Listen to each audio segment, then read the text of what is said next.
So episode 4 of Angels of Death introduces us to a new character, Kathy, who at first glance might appear to be one of the most normal people that we've come into contact with in this building, but obviously has just as many screws loose as someone like Zack. Now this episode overall was pretty fun, but I will admit that the first escape room that they were in, the one where Zack was getting electrocuted, was far less interesting and engaging for me as the second one, which was this gas room where slowly but surely poisonous gas was seeping into the room, and how are they going to escape. And my main reason for this is, overall Kathy seems like a pretty clever individual in terms of her escape rooms, but the first one, even though it was the first one, so maybe it won't be as challenging as other escape rooms that she's going to put them in, it just felt like the puzzle was too simple. Now granted, Rachel is a young girl, also they're in a life or death situation, so even the simplest of things might be more challenging because you're trying to figure out how to get out of this insane room before someone gets killed. But I thought the whole idea of these like mannequins looking at the chair that Zack's sitting in, which is an electric chair, it was a little too obvious that she had to cut off the heads of the mannequins. I think what should have happened is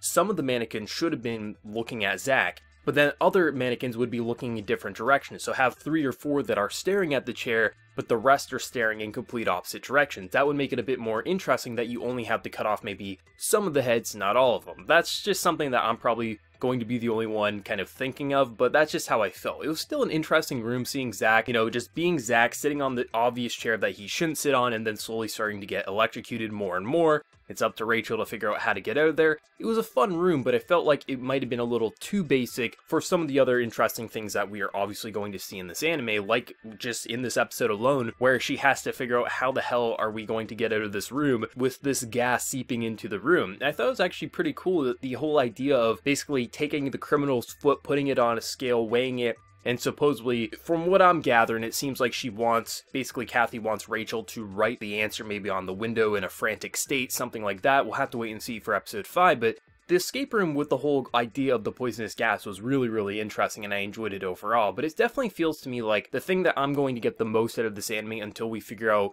what it is that's truly going on in this building is going to be the relationship between Zack and Rachel and the ideas of these individual rooms and floors that the bosses are going to put our characters in. Some are going to be more puzzle-like and some are just going to be more, I guess, more combat-like is how I'm going to assume it's going to go down. I'm glad we're going to see more Kathy next week. I do think she has a lot of potential to be a really interesting character. Hopefully we'll get to see maybe a backstory of why she's there. We'll have to wait and see because so far we really haven't gotten any real detail to the overall characters past Rachel and Zack in terms of their backstory, so I'm hoping that the anime, since it is going to be like 16 episodes, we will start to see backstories of other characters like the villains. I know you get to see those in the game, so hopefully the anime will show us this, but I just like the overall relationship between Zack and Rachel. I think it's interesting and just very funny how you'll have a character like Zack who clearly won't listen. He's more of a just act first and think later kind of a person. The whole idea of him hitting the iron bars, even though Rachel's saying don't do that, it's iron, you can't break through it, and then he'll do it, he'll see the mistake he made, and then he'll blame Rachel like, why didn't you warn me? Of course I've already warned you. That type of stuff and that just type of comedy and character dynamic, I like that personally, and I just like it where you'll have characters like Zack say, hey, warn me next time, because obviously I'm not going to be able to figure out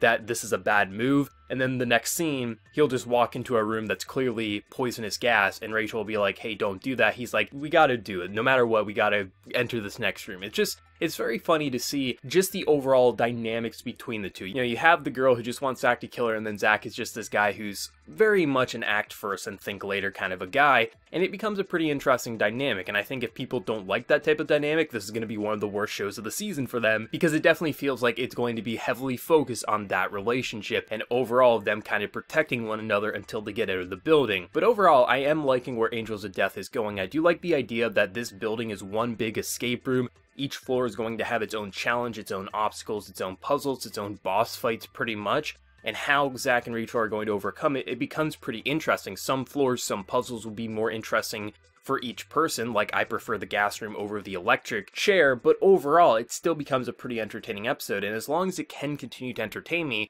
I'm going to be happy overall. I still like the directing, how they're handling some of the more psychotic scenes, really putting you in the head of someone like Zack or any of the other characters. Overall, I'm interested to see where this show is going to go, and obviously where the plot points are going to go. If it's going to pull some punches, really shock the viewer of what's happening in this whole building, why are all these criminals here? What is the entire point? And that becomes pretty damn entertaining. But overall, this was another fun episode. I'm interested to see how the gas chamber is going to finish up next week, how many more escape rooms that Kathy is going to throw them in before Zach can cut off her head. Overall, this was a fun episode, but let me know what you're feeling down in that comment section below. And if you enjoyed the video, remember to leave a like, and if you're new, also be sure to subscribe. So until next time, everyone, please take care and have a good one.